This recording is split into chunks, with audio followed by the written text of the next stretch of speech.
A paz do Senhor para você, docente, discipulando. Estamos aqui para mais uma realização de um podcast. Mais um EBD em Síntese Podcast, uma realização, uma produção do DENEC, Departamento de Ensino e Educação Cristã da Assembleia de Deus, igreja esta presidida pelo pastor Martim Alves da Silva. Eu estou aqui cercado dos meus muito dignos amigos e colaboradores deste projeto tão especial, que é o nosso podcast do Discipulando. É um projeto endereçado e dedicado a você, professor, professora do Discipulando, no que se refere a subsídios e outros comentários que visem a uma complementação e um suporte ou reforço para a aula do próximo domingo. E eu quero aqui já facultar a palavra ao nosso pastor Raul. O que esperar da lição de hoje, pastor Raul?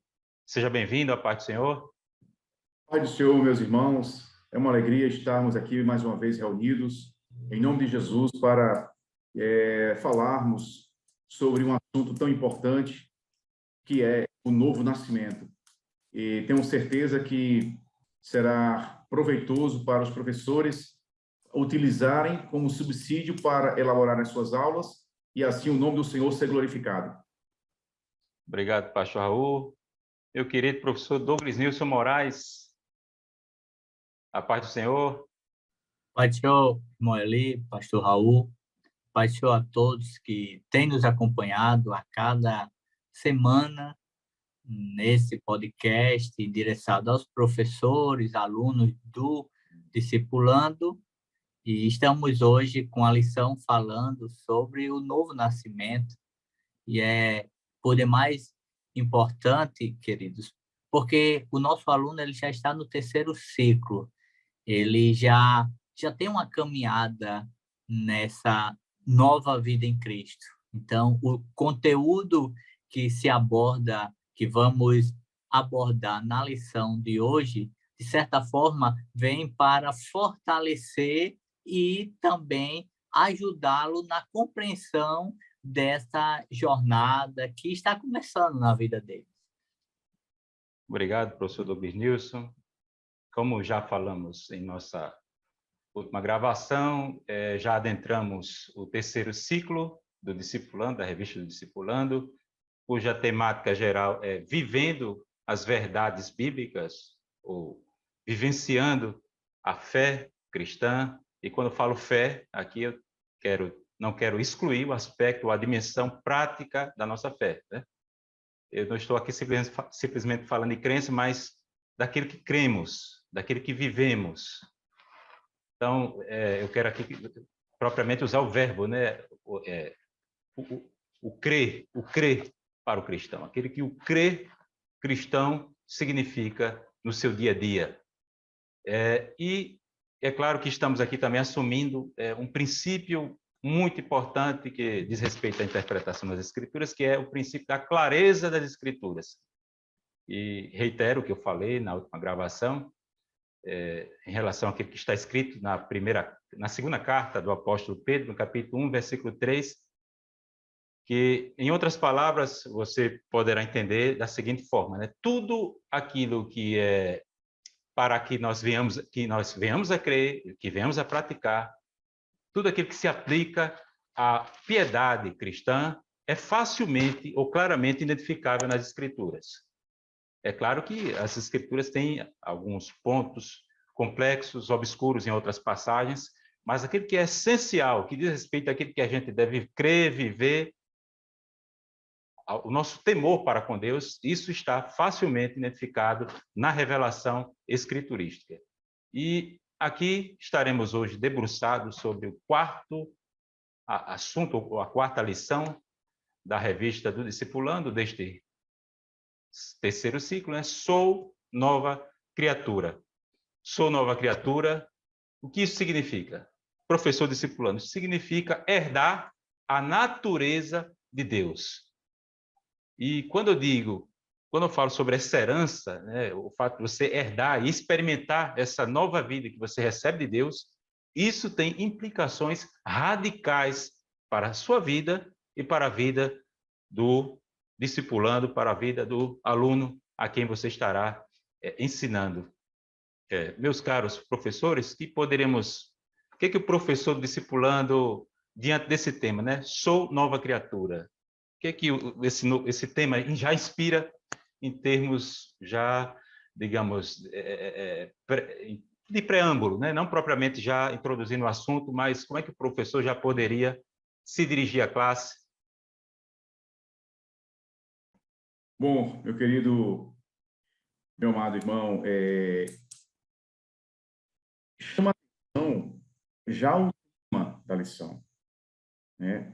Sou nova criatura, é uma afirmação. Aquele que tem um encontro com Cristo, aquele que aceita Jesus como Salvador, ele passa a ser uma nova criatura. E é interessante a afirmação, né? Pergunta, sou nova criatura? Não, eu sou uma nova criatura porque eu nasci de novo, eu estou em Cristo. E esse tema, certamente, é um tema muito caro para todos nós que somos cristãos, que estamos em Jesus. Professor Douglas Nilson, introdutoriamente, o que é que pode ser dito? O texto base da lição, ele já deixa muito claro o caminho de uma nova criatura.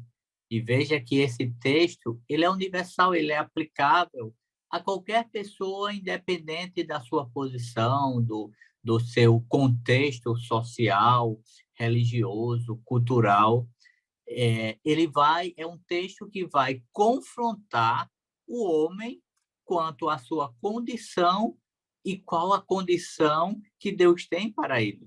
Então, essa afirmação, ser uma nova criatura, é algo que precisa estar muito bem enraizado no coração do aluno, assim como está em nosso coração, no coração do professor. Porque não compreender bem essa afirmação, como o pastor Raul falou, questionar essa afirmação ou transformar essa afirmação em uma dúvida, em uma hipótese, em uma pergunta, pode desvencilhar esse novo convertido de um caminho que ele é único, ele é decisório e é também um caminho que nos leva para o céu. Então, acho que eu entendo que o pastor Raul foi muito feliz quando ele enfatizou: sou nova criatura. É uma afirmação. E nós vamos trabalhar em cima dessa afirmação. Afirmação acerca de um privilégio. Isso. É muito especial sermos filhos de Deus e estarmos certos dessa operação miraculosa. Não deixa de ser, é claro, um milagre, né? Porque de nós mesmos não seríamos capazes de produzirmos o novo nascimento, o processo da regeneração. Meus queridos, avançando... Ali, e é o interessante porque, veja, eu, como alguém que ainda não crê, ou, no caso, novo convertido que creu recentemente, há algum tempo, ele vai entender que essa condição de nova criatura requer uma decisão, que nós já falamos em outros encontros, requer uma decisão e requer atitudes a serem tomadas nessa caminhada.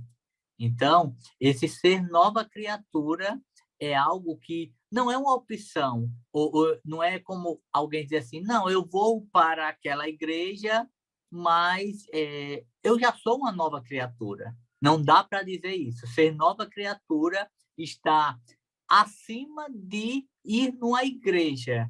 Ser nova criatura é confessar, é reconhecer, é seguir os passos. Adesão religiosa. Mais do que uma adesão religiosa. É uma ação que inicia no interior, na mente, no seu intelecto e reverbera para a sua vida, para as suas decisões, suas atitudes a partir de então. Pastor Raul, gostaria de acrescentar alguma coisa? Antes de entrarmos no primeiro tópico? E é interessante... A título de introdução. Vocês estão falando, meus caros irmãos, porque ser uma nova criatura tem muitas implicações. Significa ser criação de Deus, ser criado por Deus de novo. Então, você começa uma nova história, uma nova vida. E tudo muda quando essa realidade é presente na vida de uma pessoa, de um homem, de uma mulher. E é maravilhoso. E vamos percorrer aqui a lição, que tem muita coisa boa para nós. Glória a Deus. Fique atento aí, professor discipulando, e aqui aproveito para lhe estimular a se inscrever em nosso canal, ativar o sininho, curtir não apenas este vídeo, como também os demais vídeos dos segmentos que integram esse grande projeto que é o podcast do DENEC, da Assembleia de Deus. Primeiro tópico da lição, por que estaremos falando sobre o motivo, a razão, né? Por que a necessidade, porque não, né? Também aqui me refiro aqui em termos de necessidade. Qual a razão e a necessidade desse nascer de novo, desse renascer, dessa regeneração, dessa nova vida? E eu quero aqui pontuar alguns elementos, como entre os quais a que se deve essa razão do novo nascimento é o fato de o pecador estar morto em seus delitos e pecados, de acordo com Efésios capítulo 2, versículo 1, né? Ou seja, um estado de morte espiritual. E isso é o efeito do pecado sobre o indivíduo. Uma outra razão, a necessidade absoluta da graça. É impossível o pecador de si mesmo ou por si mesmo ter qualquer tipo de iniciativa para produzir a regeneração. Ele não tem como se auto-regenerar de si mesmo ou por si mesmo, a não ser por uma ação ou por obra do Espírito Santo. De acordo com João capítulo 1, versículo 13, está escrito, né? Aqueles que não nasceram nem da vontade da carne, nem da vontade do varão. Quem opera o novo nascimento é Deus. João capítulo 1, versículo 13. É Deus, é algo sobrenatural, que diz respeito à soberania de Deus. E é claro que faz parte isso do processo da salvação. Nós temos a doutrina da justificação, quando o homem responde de forma positiva à oferta do evangelho, acontece o novo nascimento, essa restauração, como o pastor Raul já colocou, né? Em termos de recriação. Essa restauração, Deus está revertendo através do evangelho os efeitos do pecado, ou a maldição do pecado na criação, e isso tem começado em nós, nas suas criaturas. E nós temos o exemplo de Nicodemos, que é o personagem do diálogo da leitura bíblica em classe. O que é que eu poderia dizer de Nicodemos? É um ortodoxo, né? Um teólogo ortodoxo, conservador, mas ainda assim precisava nascer de novo. Nascer de novo.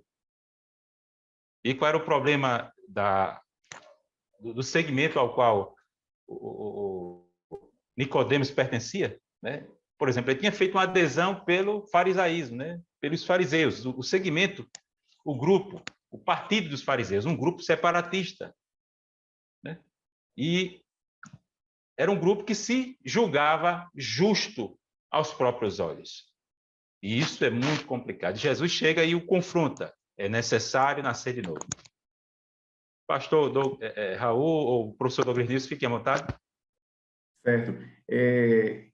Corroborando, irmão Eli, com o que você está dizendo, essa questão do novo nascimento, antes nós estávamos mortos nos nossos delitos e pecados. Assim como Nicodemos também, ele estava morto nos delitos e pecados. O senhor citou aí Efésios, capítulo 2, versículo 1. É a Bíblia quem diz, é Deus quem revelou para nós. Nós andávamos mortos. E Nicodemos não era diferente, porque a Bíblia diz também, lá em Romanos, capítulo 3, que todos pecaram e destituídos estão da glória de Deus. E para você, professor, compreender e repassar isso para os seus alunos, é importante consignar aqui o seguinte: a morte espiritual, ela é diferente da morte física. A morte espiritual não diz respeito à ausência de vitalidade no corpo físico. Não é assim a morte espiritual. A morte espiritual, ela é a separação do homem de Deus. Separação. Então, o que separa o homem de Deus? É o pecado. É aquela vontade deliberada de pecar. É aquele desejo de é aquele desejo de suprir o vazio que existe na alma, no ser humano, com os seus próprios méritos e com alheio a Deus. Só quem pode preencher o vazio que está na alma do homem é Deus. E aí o homem rebelado contra Deus, o homem, por natureza, inimigo de Deus, ele vai buscar essa satisfação, essa realização, esse preenchimento, essa necessidade, suprir essa necessidade com os seus próprios méritos. Aí, como ele é inclinado ao erro, ele vai buscar em tudo que diz respeito, que contraria a vontade de Deus. Tudo aquilo que vai prejudicá-lo de alguma maneira, que é o pecado. E o pecado separa o homem de Deus. Aí, o nascimento espiritual é quando o homem que está longe de Deus, que está apartado de Deus, ele é enxertado em Deus. Ele é enxertado no Senhor. Aí ele vivifica-se. Por isso que Jesus falou assim, ó, João capítulo 15, versículo 7. Se vós estiverdes em mim, e as minhas palavras estiverdes em vós, pedireis tudo o que quiserdes e vos será feito. João capítulo 15, versículo 7. Então, veja que todo ser humano, para se salvar, precisa entrar por Cristo para chegar a Deus, para ser religado com Deus. Aí dá-se o processo de regeneração, de recriação da criatura, porque ele vai ser enxertado em Deus. Nós não estamos falando de morte física. A morte física é outra coisa, tá certo? Então, deixa bem claro isso, que é uma restauração espiritual, porque Jesus estava falando para Nicodemos da ressurreição, do novo nascimento espiritual, e não nascimento físico, como entendeu Nicodemos, ou como aqui na lição o comentarista até diz, né? Será que ele entendeu muito bem, mas queria justificar-se, né? Então, é muito interessante esse tópico e é bom chamar a atenção dessa diferença de morte física e morte espiritual, e Jesus, ele veio nos ressuscitar espiritualmente. Eu percebo nesse ponto introdutório, quando fala da velha criatura, cada um de nós, seres humanos, pela nossa natureza, temos um senso de autojustificação. Nós queremos justificar as nossas condições pecaminosas, as nossas ações. E veja se nós não tivéssemos um parâmetro. Eu chegaria para o irmão Eli, se eu fosse confrontá-lo em seus delitos e pecados, ele poderia dizer, isso é a sua compreensão, para mim é diferente, então se tornaria algo relativizado. Mas veja que o texto de João 3, do 1 ao 16, é o texto base dessa lição, eu percebo assim, imagina que nós vamos no médico, está sentindo uma dor, algo que está desconforme, você vai no médico. Você não vai chegar no médico e já vai querer sair lá com o remédio se ele não fizer antes um diagnóstico. Você vai dizer o que está sentindo, a partir daí ele vai solicitar alguns exames, seja radiológico, de imagem, exames clínicos, para, de posse dessas informações, ele conseguir identificar o real problema. Quando nós nos deparamos com a palavra, o diagnóstico já está lá. E o nosso problema já está aqui. Não tem... O que vai mudar é, assim, as particularidades de como esse problema se apresenta na minha e na sua vida. Mas o problema é o mesmo, pecado.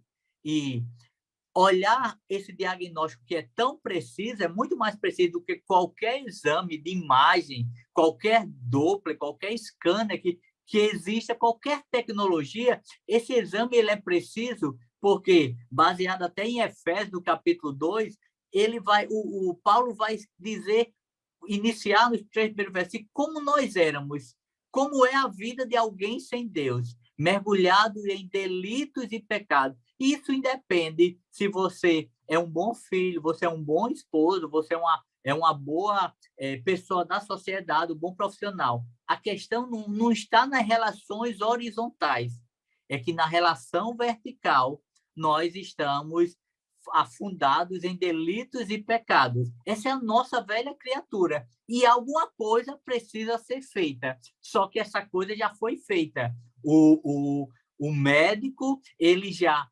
tem o diagnóstico e ele já tem a solução. E essa solução nós vamos ver mais adiante. Obrigado, professor Douglas Nilson. Só aqui complementando para fecharmos este tópico, Nicodemos era um bom fariseu, como Paulo era um bom fariseu, mas passaram, né? Ambos passaram pelo processo de conversão e ele estava ali representando um grupo, né? Era oriundo, né, desse segmento aí dos fariseus, e era um grupo que se orgulhava da sua etnia, do seu favoritismo, do nacionalismo judaico, né? E ele chega até e Jesus, né, o confronta, explicando que o novo nascimento nada tem a ver com nascimento natural.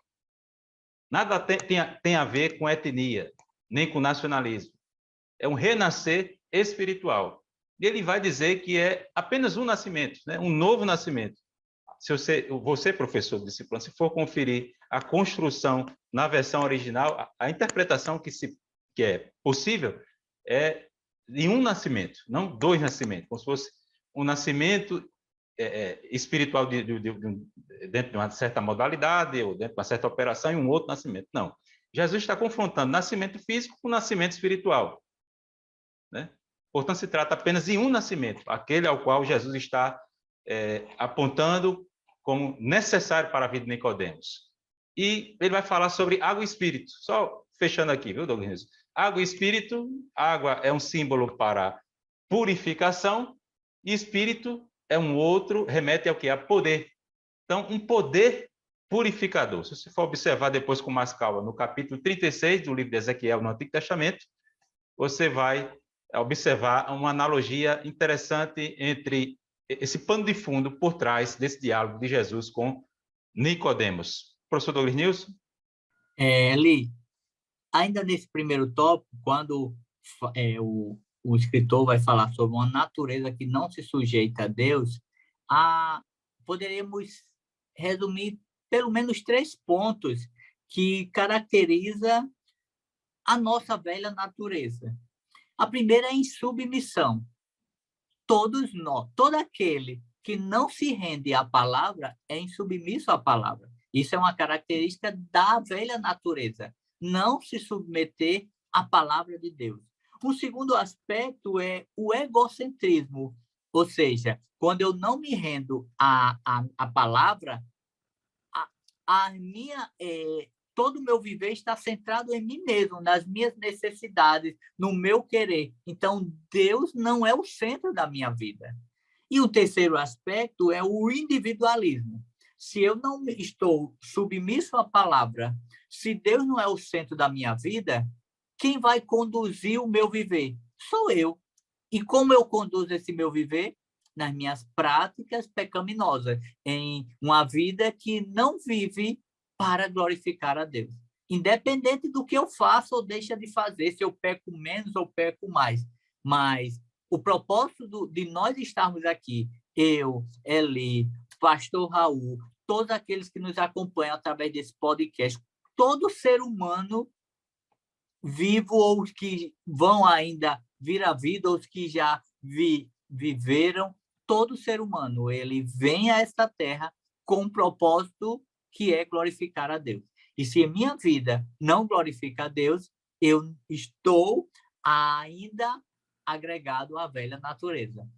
Pastor Raul? Isso é tão verdade, professor Douglas Nilson, que o ser humano, ele tenta ser o seu próprio Deus.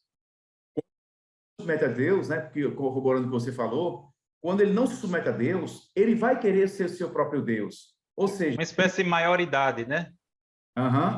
Exatamente. Desprezando o pai. Exatamente. A tutela do pai. Ele vai querer ser o seu próprio Deus ao seu jeito, ao seu modo. E não assim. A natureza espiritual, ela funciona para todos, a lei é para todos.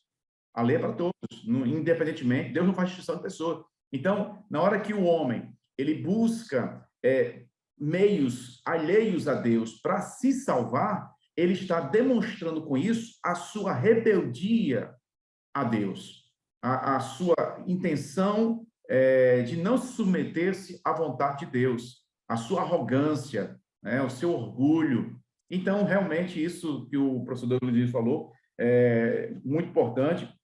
E o novo nascimento não é algo psicológico, não é algo social, filosófico, cultural, é muito mais que isso. O novo nascimento é espiritual. Existe uma vida espiritual. E o espiritual, ele determina o natural, não é o contrário. Então, o processo se dá no âmbito espiritual, que, como está ligado ao corpo e à alma, ele vai, sim, reverberar os efeitos no campo social, no campo psicológico, a pessoa passa a ser ter tranquilidade, a pessoa passa a ser orientado, ter segurança, ter características de pessoas que apresentam o fruto do Espírito, gozo, paz, que vivamos sofrendo, ainda que tenhamos tribulações, ainda que estejamos cheios de problemas, mas ainda assim temos o Espírito Santo dentro de nós, que às vezes não sabemos nem explicar, e quanto mais nos esforçamos para explicar, parece que mais distante fica daquele que está a ouvir. Mas quem está ouvindo vai entender, aqueles que nasceram de novo vão entender o que nós queremos dizer. O Espírito Santo de Deus testifica o nosso espírito, é algo muito profundo, né? E isso tudo faz a diferença na nossa vida, no nosso jeito de ser, e isso é muito importante. Lê, e dentro desse ponto, eu ainda queria contribuir no seguinte aspecto. Muitas vezes o novo convertido ele pode associar o novo nascimento com um estilo de vida. E aí ele pode associar que várias pessoas, por ter um estilo de vida que parece com a vida cristã, ele generalizar e achar que todas aquelas pessoas, de certa forma, já vivenciaram o novo nascimento, porque tem um estilo de vida que se assemelha ao estilo de vida de quem nasceu de novo. Mas a questão do novo nascimento não está primariamente voltado a minhas ações nas relações horizontais. Porque eu posso ser uma boa pessoa na sociedade, eu posso ser um bom trabalhador, eu posso ser alguém respeitador, eu posso ter muitas virtudes e nem por isso eu ter nascido de novo. Porque o nascer de novo, ele vem imbuído de uma ação espiritual e automaticamente o perdão dos pecados, a reconciliação com o Pai, a habitação do Espírito Santo em nosso viver e a condução da vida pelo Espírito Santo. Então, agora, eu não entrei em transe, eu não sou alheio ao que acontece, mas a presença do Espírito Santo em meu interior me convence, me constrange, me confronta, para que, à luz das Escrituras, eu seja um imitador de Cristo. Então, sem esse ato primário, eu não passarei de um religioso. Exatamente, irmão Deglonius. E aí, justamente isso, é algo real, não é algo fruto da imaginação, não é algo fruto de uma sociedade, de um grupo de pessoas que resolveram viver de uma maneira, não. As pessoas vivem daquela maneira, os crentes, porque algo maior, que é o Espírito Santo, faz morada nele, conduz a vida dele, ele é uma nova criatura, esse crente, e ele agora tem a mente de Cristo, ele tem prazer nas coisas de Deus, ele tem prazer em agradar a Deus. E outra coisa, todo mundo peca.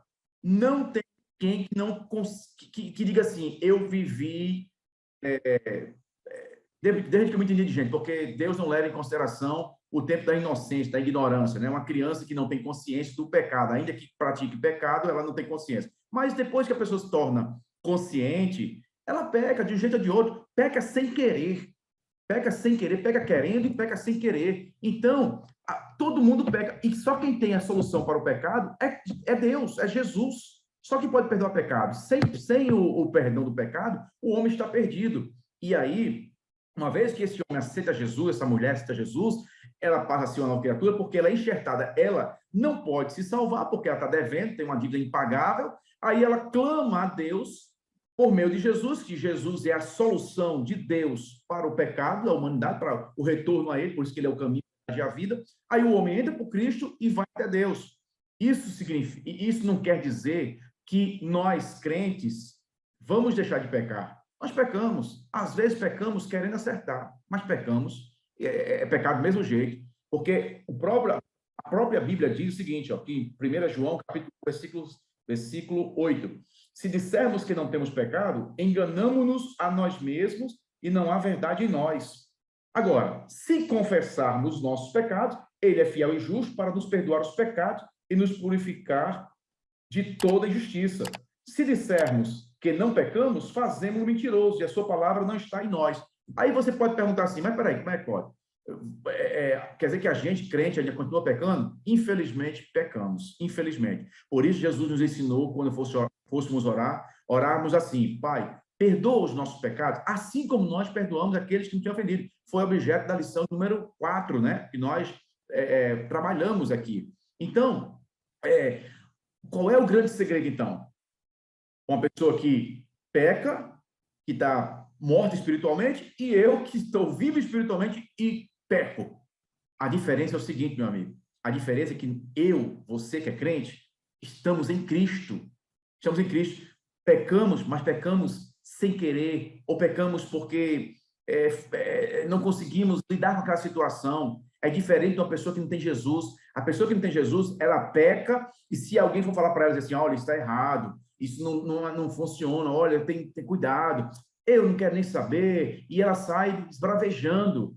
Eu já convivi com pessoas que chegavam na segunda-feira, meus colegas, e cada um contava um pecado maior do que o outro que cometeu no fim de semana, e se orgulhava disso como se isso fosse uma vantagem.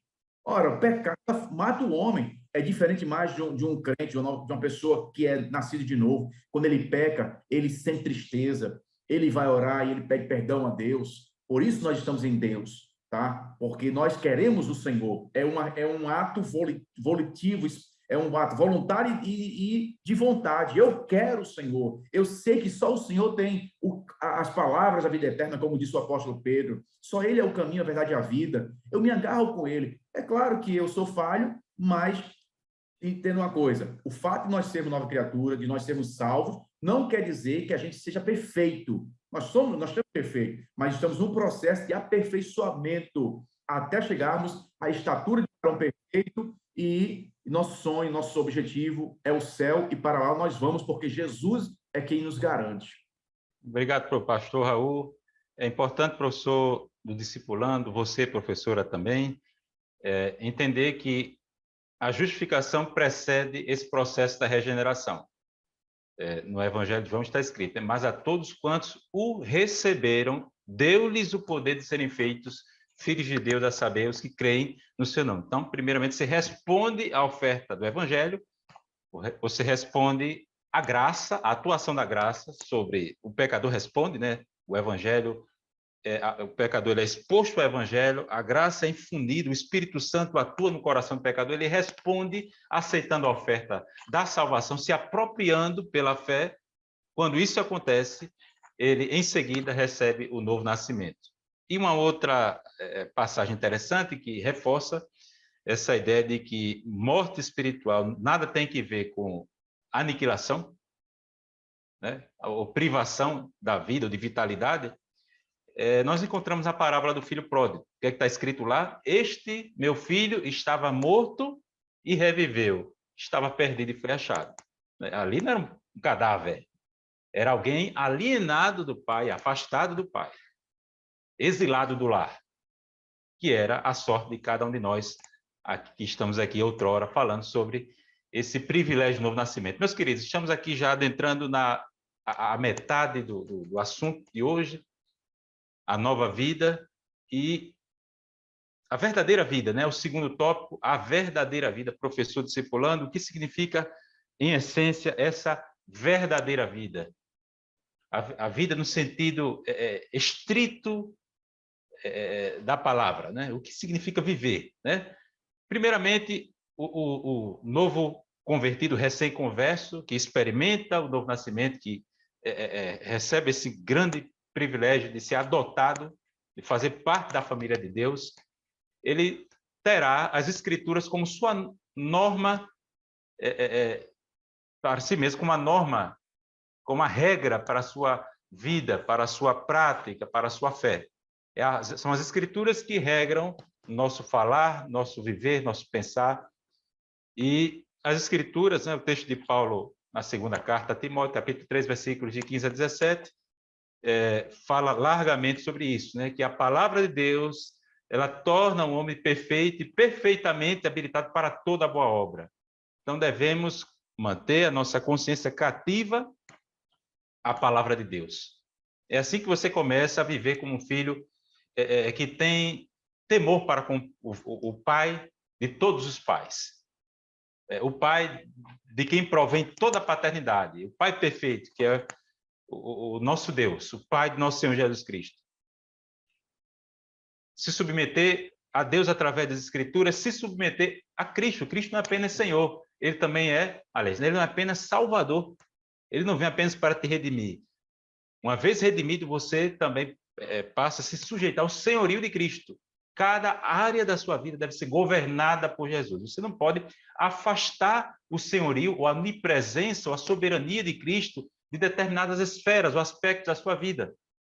Jesus é Senhor sobre tudo, inclusive da sua vida. Você, professor, ou você, quem sabe, não tem vínculo com o quadro docente da EBD, mas se interessou pelo conteúdo deste canal, tá certo? Cristo, é isso que significa professar Cristo, né? Professar Cristo como Salvador e Senhor, né? E Cristo é o padrão e o poder para mudar, para transformar qualquer vida, qualquer existência, qualquer história. E as Escrituras ainda tratam que esta nova vida que nós vivemos, em que consiste essa nova vida? Nós estamos aqui na Terra treinando para a vida futura, que viveremos ao lado de Deus. O que significa a vida eterna? Uma existência transformada ao lado de Deus para sempre. E no livro de Apocalipse está escrito: aquele que é limpo, limpe-se mais. Aquele que é santo, se santifique ainda mais. E aquele que é sujo, se suje mais ainda. Né? E aquele que é imundo, fique cada vez mais imundo. Por quê? Porque os filhos de Deus, e quem não é filho de Deus, filhos do maligno, estão já treinando para a eternidade, para a vida futura, a vida depois da morte. Então, eu quero aqui finalizar essa reflexão sobre o segundo tópico, sobre essa verdadeira vida. De que forma? Quanto mais perto do espelho você se encontra, amigo, você que é professor, você que é aluno, discipulando, mais você vai enxergar o quê? Suas imperfeições. É por isso que quando estamos diante da palavra de Deus, a palavra de Deus nos apresenta Cristo. Quando eu passo a imitar o caráter de Cristo, quanto mais eu me aproximo de Cristo, quando eu cresço na graça e no conhecimento, ou seja, quando eu cresço no meu relacionamento com Cristo, minhas vulnerabilidades, meus problemas, minhas ambiguidades, né, minhas obscuridades ficam cada vez mais expostas, minhas imperfeições, e elas precisam ser corrigidas. Por quê? Porque eu preciso me submeter ao senhorio de Cristo para viver de forma digna da vocação do Evangelho. Pastor Raul, professor Douglas Nilson, fiquem à vontade. A verdadeira vida, depois que uma pessoa aceita Jesus, ela passa a ser uma nova criatura, isso diz respeito, isso vai ser percebido em todos os aspectos da vida dessa pessoa. E o principal objetivo dessa pessoa é se encontrar com Deus, vê-lo face a face, conforme a promessa que nós temos. O crente, ele, em última razão, ele está buscando as coisas de cima. Como diz aqui o apóstolo Paulo em Colossenses, capítulo 3, versículo 1. Portanto, se já ressuscitastes com Cristo, ou seja, você morreu para o quê? Morreu para o pecado, morreu para o mundo, morreu para a rebeldia, para as coisas que desagradavam a Deus, e ressuscitou, porque você agora foi enxertado em Deus novamente, através de Jesus. Portanto, se já ressuscitado com Cristo, buscar as coisas que são de cima, onde Cristo está sentado à destra de Deus. Pensar nas coisas que são de cima, e não nas que são da terra, porque já estáis mortos, e a vossa vida está escondida com Cristo em Deus. Olha só que maravilha. E por aí continua. Então, ter uma verdadeira, né? Ser, ter uma verdadeira vida significa isso. É você agora buscar as coisas que são de Deus, que agradam ao Senhor. E isso não é, como eu já repito, né? Já falei aqui, não é um processo doutrinário simplesmente, ou pedagógico, porque alguém aprendeu, porque agora vou me inserir num grupo que age dessa forma. Não, é algo vivo, é o Espírito Santo de Deus. Deus é um ser real, Deus é vivo, Deus ele se relaciona com o homem, e nós estamos só ensaiando, como falou aqui o professor Eli, nós estamos ensaiando aqui para um dia fazer mais força, com mais ênfase, onde? No destino que Deus preparou para nós, que é o céu. O céu está destinado para nós. Nós estamos predestinados ao céu, porque Jesus nos salvou, né? Não a predestinação fatalista, aqui não quero fazer confusão, mas nós estamos indo para o céu, nós estamos destinados ao céu. Então, nós vamos chegar lá, porque nós somos nova criatura, nós estamos em Cristo, e é Cristo quem este destino. E, irmãos, veja como essa verdadeira vida, essa nova vida, nós precisamos voltar um pouco ao momento da decisão. Nós tomamos uma decisão, e isso expressamos publicamente, mas muitas vezes alguém pode expressar publicamente, mas o seu coração não está aberto ao verdadeiro processo de transformação que o Espírito Santo quer operar na sua vida. Então, veja bem, a partir do momento que eu me rendo a Cristo, que você se rende a Cristo, há um processo de transformação gradativa que vai acontecendo, de dentro para fora. Inicia interiormente, isso vai ser apresentado exteriormente com minhas atitudes. Mas veja como isso é interessante. Outro dia eu estava em um ambiente e alguém perguntava a outra pessoa se a pessoa tinha deixado um determinado vício. E aquela pessoa dizia, faz 1 ano que eu não estou mais nesse vício. E aquela pessoa recebeu elogio por conta dessa atitude. Mas veja que quando alguém se rende a Cristo e os vícios, as práticas que o aprisionavam no passado já não lhe faz mais, já não lhe satisfaz, porque há um que lhe preenche de um modo completo, essa pessoa não é compreendida. Então, alguém vai chegar para ele e dizer, não, é porque alguém está lhe constrangendo, mas você não é feliz. Eu acho que Raul não é feliz porque ele não está vivendo, quando, na verdade, há algo em nosso interior que só vai saber quem vivencia essa experiência, que não nos faz sentir falta daquilo que está lá fora. E, em contrapartida, quem está lá fora, por não desfrutar desta presença, a habitação do Santo Espírito em nós, essa comunhão, essa vida com Deus e essa relação com Cristo, essa relação de perdão de pecado, de justificação, o que acontece? Quem está lá fora olha para nós e pode ter uma sensação de tadinho, coitado, não sabe o que está perdendo. E nós, olhando em contrapartida, nós temos empatia, misericórdia, compaixão, porque eles, achando que estão ganhando, na verdade, estão perdendo. Então, o novo convertido, e o professor precisa passar isso, que essa verdadeira vida, ela é algo que vai sendo é um processo contínuo, e tem que ser contínuo. Se eu aceitei a Cristo hoje, e daqui a 5 anos, o irmão Raul, que esteve no dia da minha decisão, me conheceu de infância, de juventude, e olha para mim e não vê aspectos de mudança, então há fragilidades nesse meu processo de crescimento, de maturidade espiritual. Mas, se em contrapartida, o irmão Raul me encontra e eu digo, olha, no passado eu era uma pessoa assim, assim. E Raul disse, não dá para acreditar que você era isso, porque eu vejo Cristo na sua vida. Então, esse processo ele está caminhando à luz da palavra de Deus. Obrigado, professor Douglas Nilson. Obrigado, pastor Raul. Avançando aqui para o terceiro tópico. Eli, só para completar aqui o que o professor Douglas falou, que é muito interessante, muito pertinente, questão, às vezes o mundo não nos compreende, porque a própria palavra de Deus diz que quem anda no Espírito, quem não está no Espírito, não entende as coisas do Espírito, né? As coisas do Espírito só se discernem espiritualmente. E às vezes, eu costumo representar, para as pessoas entenderem, mais ou menos como a droga. A droga, ela gera um prazer. Ela gera um prazer. O problema é que ela mata, ela destrói. As pessoas que consomem droga são presas, elas têm consciência disso, mas não conseguem se libertar daquele vício. Aí perde emprego, perde família, perde a alegria, às vezes não quer nem tomar banho mais, enfim. Destruído. Quem conhece um usuário quem é dependente, quem conhece um dependente químico sabe o que eu estou falando. Mas ela quer aquela substância, porque gera um prazer nela, né? Só que gera um prazer que leva à morte. A mesma coisa é o pecado. O pecado tem um sabor, tem um gosto.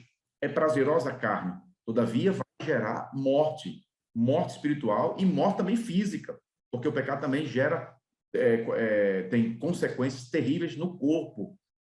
Então, as pessoas não compreendem. Mas nós que estamos em Cristo, nós somos diferentes. Diferente em que sentido? Nós não precisamos daquela substância para nos fazer feliz. Porque Cristo é a nossa felicidade. Porque tudo que precisamos, Cristo nos proporciona. Né? O viver saudável, o viver feliz, o viver alegre. Isso é muito importante fazer essa comparação, porque nós somos incompreendidos mesmo. O crente é incompreendido, isso é normal. Mas cabe a gente entender que nós somos nova criatura, entender aquele que não é nova criatura ainda e orar por essas pessoas para que elas também um dia sejam alcançadas pela graça e misericórdia de Deus. Obrigado, pastor Raul. Portanto, professor, discipulando, está aí a reflexão. Essa nova vida consiste em viver a vida verdadeira, no sentido mais específico da palavra, né? Uma vida para Deus. Você passa a existir para Deus, você é reconciliado com Deus. O fundamento da dignidade do homem é o fato de ele ter sido criado à imagem conforme a semelhança de Deus, mas ele existe, né? Ele é destinado à comunhão com o seu Criador. Quando o homem está privado dessa comunhão, ele é miserável, vive de forma miserável. E a nova vida que o Evangelho oferece diz respeito a uma vida eterna, ou seja, você passará a viver para sempre, e agora você também poderá viver bem, ou seja, livre desses vícios, livre de uma vida autoindulgente, uma vida escravizada por prazeres, por drogas, como o pastor Raul já comentou. Agora, meus queridos, partindo para o terceiro e último tópico, andando em novidade de vida. Agora focaremos mais a aspectos ou elementos práticos desta lição, e aqui eu estarei já falando sobre a ética cristã. A ética cristã. A ética, do ponto de vista filosófico, é a pergunta acerca do que é o bem, ou o sumo bem. E, de acordo com as escrituras, o bem diz respeito ou abrange motivações, não apenas motivações, mas também deveres, princípios, imperativos, injunções morais, mandamentos, aquele que você deve fazer, aquele que você não deve fazer, atos ou comportamentos são proibidos, né? E a omissão também é condenada nas escrituras. Então, tudo isso aí tem a ver com a vida cristã. Motivação, deveres, mas também as consequências, né? Eu poderia trabalhar aqui com aquelas tradições da filosofia, né, que remonta, por exemplo, a Aristóteles, o primado das motivações, né? O bem diz respeito às motivações, não propriamente a um dever, a um imperativo moral ou as consequências do ato, mas as suas motivações. Aí depois nós temos Kant, que vai discorrer sobre o imperativo categórico, né? E sem levar em consideração as motivações do comportamento ou os fins, as consequências de um ato, de uma ação. Aí nós temos também o utilitarismo, que vai promover a noção de que o bem ele se resume ou é determinado pelas consequências do comportamento, né? E não se resume a deveres e nem também se fundamenta nas motivações do comportamento. Mas a ética cristã é completa. Ela abrange motivações, deveres e consequências. Por quê? Porque Paulo, escrevendo aos Coríntios, no capítulo 10, versículo 31, ele propôs, né? Quer comais, quer bebais, quer faças qualquer outra coisa, fazei tudo para a glória de Deus. Então, o crente ele deve viver em novidade de vida. Ele exige-se do crente um bom testemunho, um testemunho coerente com a sua fé, com a fé que ele professa. Um outro aspecto é a metáfora do sal, né? Do sal da terra. Nós somos o sal da terra. Qual é a função do sal? É preservar o sabor, preservar aquilo que existe de melhor no meio em que ele está inserido. Então, onde o crente estiver, ele está ali para preservar, não apenas para preservar, mas também para realçar o que existe de bom ali naquela cultura, naquele contexto cultural. E eu quero aqui concluir que o fato de nós estarmos agora vivendo como filhos, vivendo em novidade de vida, né? Há princípios, há deveres que devemos praticar, que tenhamos cuidado com a ideia da graça barata.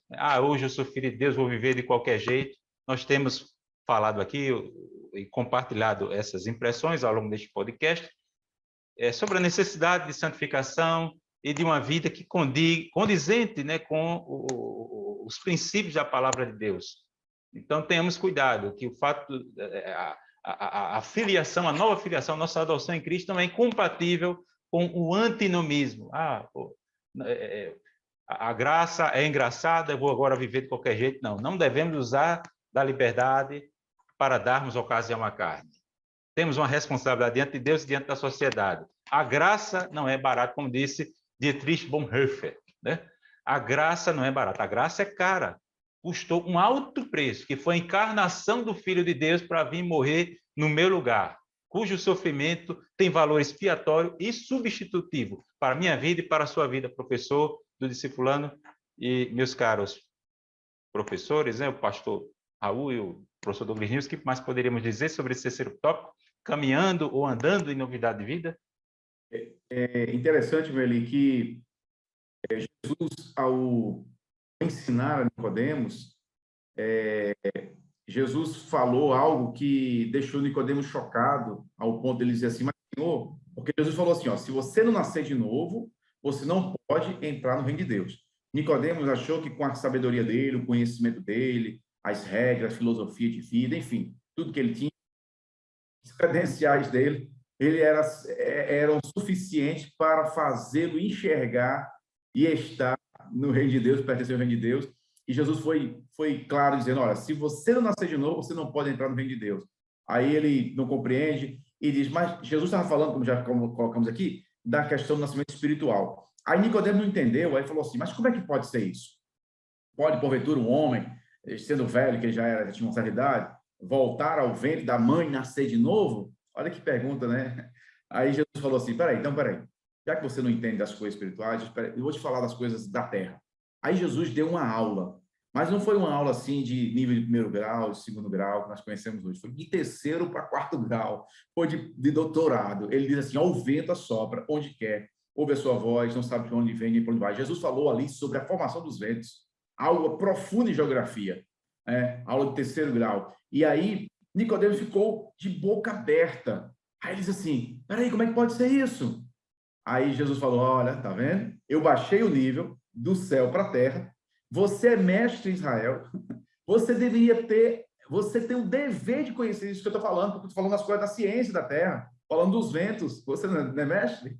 Ora, se você é mestre, se você não sabe das coisas da terra, como é que você vai saber das coisas do céu?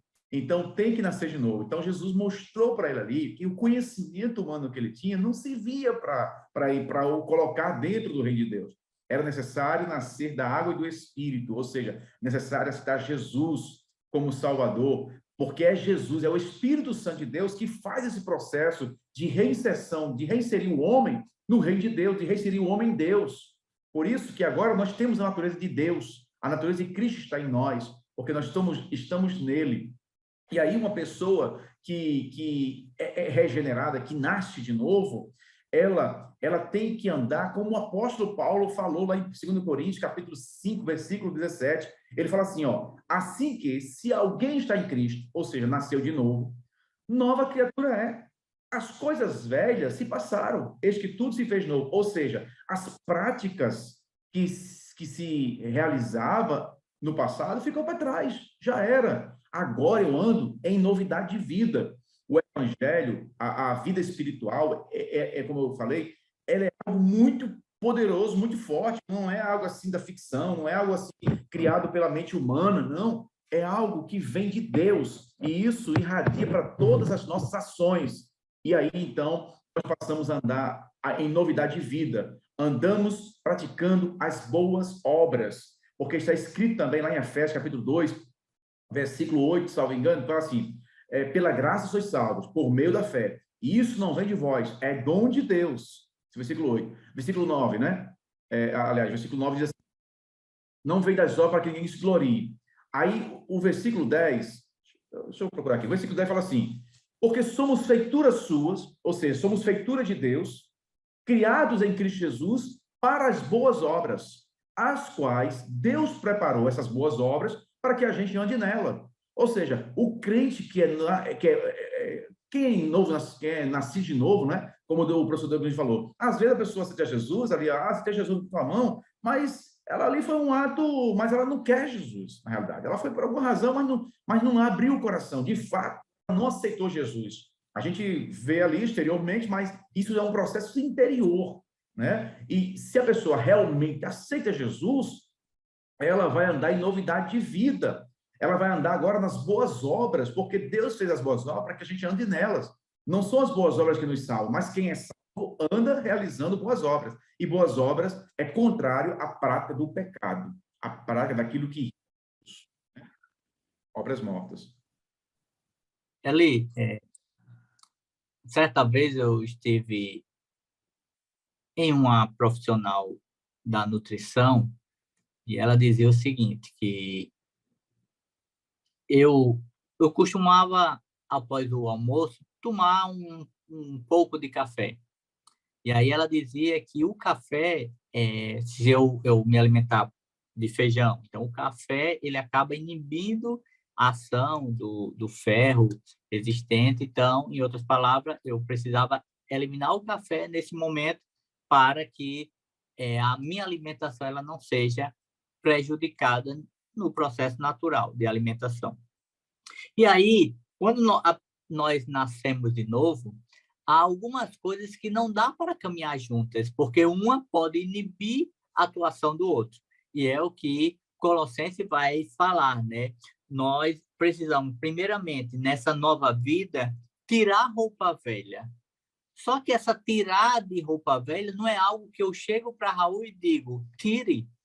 É uma ação do Espírito Santo. Raul pode, como professor, ou você que acompanha-nos, o professor vai orientar a luz da palavra, mas há uma ação do Espírito Santo que vai trabalhando para que esta parte que ainda quer guerrear dentro de mim, relacionada à velha natureza, ela precisa ser mortificada para dar lugar a uma natureza, uma veste nova, uma veste que glorifica o Senhor. E aí alguém pode perguntar, mas como é que eu vou mortificar esse velho homem? E há um segredo nisso.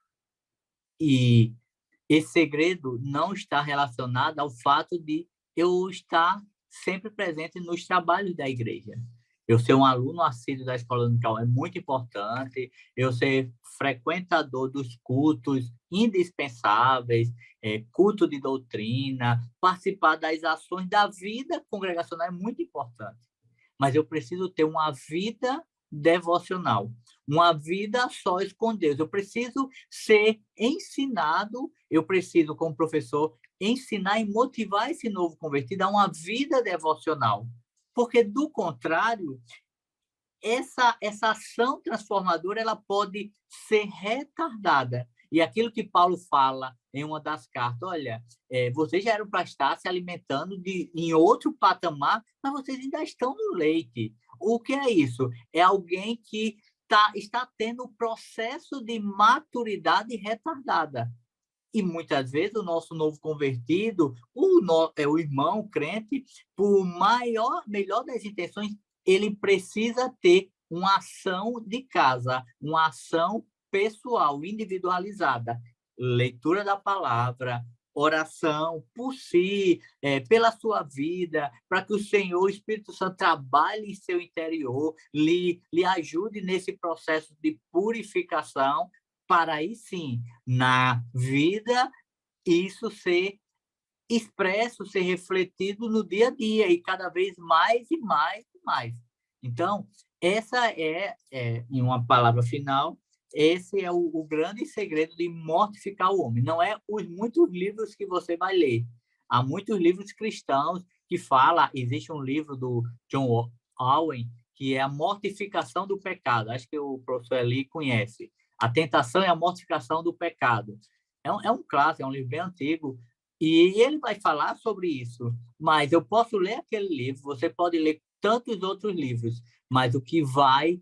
esse livro pode até ser apêndice, mas o que vai lhe ajudar nesse processo é a vida com a palavra, a vida com Deus, a vida a sós, com o Santo Espírito, nesse processo diário e contínuo.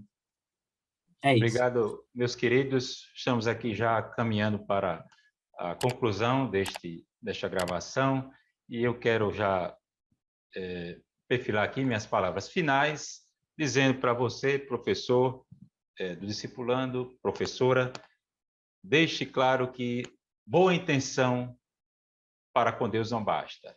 É necessário um novo nascimento. É necessário uma mudança radical. É necessário que a vida espiritual seja implantada no novo convertido e no homem pecador, né? Temos falado aqui sobre que essa regeneração não é uma obra humana, mas sobrenatural. Temos definido elementos dessa nova vida. Temos falado aqui sobre que se demanda, né, do Filho de Deus, que ele viva de acordo com que ele faça jus a essa filiação, praticando, convergindo contra as obras mortas, praticando as boas obras, fazendo uma boa profissão da sua fé, né? Imitando as obras do seu Pai, do verdadeiro Pai, do Senhor Deus, Pai do nosso Senhor Jesus Cristo, ao invés de imitar as obras do maligno, E eu quero aqui concluir dizendo recitando aqui um trecho que se encontra na primeira carta de João, no capítulo 3, no versículo 1, vede com que grande amor nos tem concedido o Pai, a ponto de sermos chamados filhos de Deus. Deus, nosso Pai, o Pai de nosso Senhor Jesus Cristo, nos ama, nos adotou como seu filho, né? Me adotou como filho, adotou o pastor Raul, o professor Douglas Nilson, nos aceitou de forma incondicional em Cristo, né? Nós somos aceitos. Uma vez aceitos, de forma incondicional, aí é que nós passamos a obedecer, porque ninguém será salvo por fazer ou praticar boas obras, né? As obras são consequência da salvação, da regeneração em nossas vidas. Então, eu quero aqui encerrar minhas palavras e facultar aqui aos meus queridos professores e companheiros deste podcast para as considerações finais. Bom, meu querido Noeli, dizer aqui as palavras finais que o padrão é Cristo. Cristo é o modelo para nós. Nós temos que tentar imitar a Cristo, porque se nós imitarmos a Cristo, nós estamos no caminho certo. e para isso Deus nos salvou, para isso somos nova criatura, e nós temos que ter em mente que não é difícil imitarmos a Cristo, porque o Espírito Santo de Deus, ele nos ajuda, nos auxilia. O Espírito Santo de Deus é uma pessoa que está conosco e ele tem todo o desejo, todo o interesse que a gente queira isso, porque o mérito humano, se há algum mérito no homem, é dizer assim, Senhor, eu quero. Só dizer que quer ou não quer. Se disser que quer, o Espírito Santo de Deus tem lugar e ele opera na vida da pessoa mais e mais, ao ponto da pessoa ir crescendo, crescendo, crescendo, até tornar-se, até alcançar a estatura de varão perfeito. Eli, eu gostaria de encerrar essa lição em 3 palavras que representam tudo isso que nós, sintetiza tudo isso que nós falamos. Primeiro é o reconhecimento. Nós, cada um de nós, o novo convertido, o professor precisa passar para esse aluno que o ponto de partida é reconhecer que somos pecadores e necessitamos de um Salvador. E esse Salvador, ele é Cristo. E a segunda palavra é fé. É crer que esse Cristo é o Salvador, o único e suficiente Salvador para as nossas vidas. E a terceira palavra é rendição. A partir do momento que eu reconheço que há um Salvador perfeito e único, que é Cristo, mas como o professor ali falou, ele não quer apenas nos salvar, ele quer também ser Senhor da nossa vida. E para ele ser Senhor, eu preciso estar rendido. E é o processo diário que o pastor Raul caminha, o irmão Eli, o pastor Reinaldo, diretor do departamento de ensino, o pastor Martim Alves, cada crente espalhado em qualquer parte dessa terra, é o processo de rendição, porque tem causas, tem situações que nós vamos ser confrontados nesse processo. E é aí onde a vida com Deus vai nos ajudar nesse processo contínuo que está totalmente relacionado com a santificação progressiva, até um dia estarmos com o Senhor eternamente, em nome de Jesus. Obrigado, querido. Professor Douglas Nilson. Obrigado você, docente discipulando, ou você que não faz parte, né, do quadro de professores da EBD, mas que se interessa e tem acompanhado esta nossa conversação que mantivemos até aqui, nesta gravação, neste episódio, neste podcast. Nossa gratidão a você. Quero pedir aqui que lhe encorajar a repercutir este vídeo e os demais vídeos deste canal, compartilhando, curtindo, deixando algum comentário. Isso será de grande proveito para todos nós. Obrigado por sua companhia. Nossa gratidão ao nosso Deus por mais um podcast. Nossa gratidão ao pastor Martim e ao pastor Reinaldo pela deferência. E, enquanto Deus permitir, estaremos aqui à frente deste podcast, contribuindo de alguma forma para a sua edificação espiritual, você que está à frente discipulando, compartilhando a palavra de Deus. Então, mais uma vez, boa noite, a paz do Senhor a todos e um abraço. Pai do Senhor, até a próxima. A paz do Senhor.